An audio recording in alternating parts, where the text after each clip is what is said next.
हमारा समुद्र हमारे पृथ्वी पर जीवन का सबसे बड़ा साधन है। ये पूरे पृथ्वी की 70% से भी ज्यादा वक्र पृष्ठ हिस्से को घेरे हुए है और लगभग 36.5 करोड़ किलोमीटर स्क्वायर के क्षेत्र में फैला हुआ है।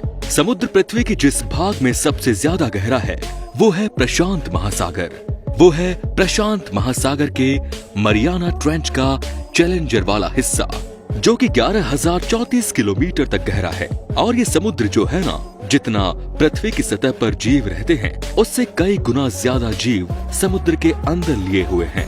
पर अगर मैं आपको समुद्र की गहराई के बारे में केवल ऐसे ही बताऊंगा तो आप कभी भी समुद्र की असल गहराई को समझ ही नहीं पाएंगे। तो चलिए सबसे पहले चलते हैं समुद्र की सतह से 1 किलोमीटर नीचे और देखते हैं कि इतनी गहराई में आखिर समुद्र में क्या क्या है। क्या आपको पता है कि एक मनुष्य समुद्र की गहराई में ज्यादा से ज्यादा केवल 800 फीट यानी कुल 250 किलोमीटर तक ही जा पाया है।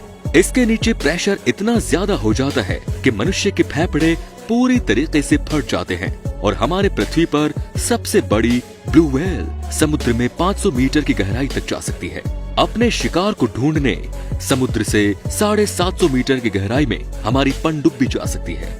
और इसके नीचे गए तो प्रेशर इतना ज्यादा होगा कि पनडुब्बी ही फट जाएगी। पर आप जानकर आश्चर्य करेंगे कि समुद्र में सबसे गहराई में पाए जाने वाला जीव भी अब तक केवल 3 किलोमीटर तक ही नीचे पाया गया है। और ज्यादा गहराई में जाएंगे तो हमें समुद्र के नीचे तापमान 0 डिग्री सेल्सियस से भी नीचे मिलेगा, जहां पर कुछ जलते हुए ओशन वेंट और ज्वालामुखी होंगे जो एनवायरमेंट को सरवाइव करने योग्य बना देते हैं, कुछ जीवों के लिए जिसकी खोज अब तक मनुष्य नहीं कर पाया है। इसी तरह जब हम और नीचे जाते जाएंगे, जहां हम सूर्य की किरण भी नहीं देख पाएंगे, वहां होगा घनघोर अंधकार। इसी तरह हम पहुंच जाएंगे सबसे गहराई वाले पॉइंट पे, मलियाना ट्रेंच के चैलेंजर डीप पर, जो कि 11,034 मीटर गहरा है, यानी कुल 1100 किलोमीटर तक गहरा है। अगर हम इसकी तुलना माउंट एवरेस्ट से करेंगे तो भी इसकी चोटी चैलेंजर डीप से 3 किलोमीटर छोटी ही पड़ेगी। हाँ, पर हम मनुष्यों ने कुछ मशीनों को भेजा है यहाँ अध्ययन करने के लिए। अब जब हम समुद्र के सबसे एक्सट्रीम गहरे पॉइंट पर पहुंच गए हैं और हम ये जानना चाहते हैं कि सबसे गहरे पॉइंट के नीचे क्या है, यानी समुद्र के नीचे भी क्या है, तो हमें क्या मिलेगा, हमें यही जानना है। देखिए, पृथ्वी की सबसे ऊपरी लेयर होती है क्रस्ट की लेयर, जिस पर पूरा जीवन समाया हुआ है। आप देखिए, जिस पर हमारा ये समुद्र बसा हुआ है या कहीं टिका हुआ है, वो क्रस्ट 5 से 10 किलोमीटर तक ही मोटा है, जिसके बाद मेंटल की लेयर शुरू हो जाती है। वहीं जहां पर हम जीवधारी लोग रहते हैं, यानी जमीन का एरिया, वो क्रस्ट लगभग 65 से 70 किलोमीटर तक थिक है। उसके बाद मेंटल लेयर चालू हो जाती है।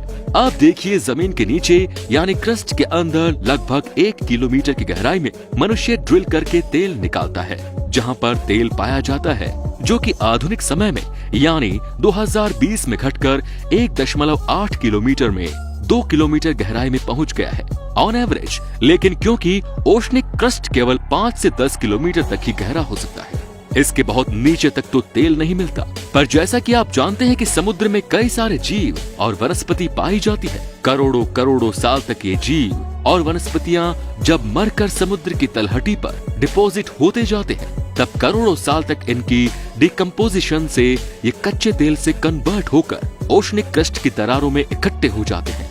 पर ये समुद्र में हर जगह नहीं, बल्कि कुछ ही जगहों पर जिनके बारे में हमें अभी पूरी जानकारी नहीं है, वहां पर हाँ, हम ये जानते हैं और वहां पर दोहन कर वहां पर तेल निकाल भी पा रहे हैं।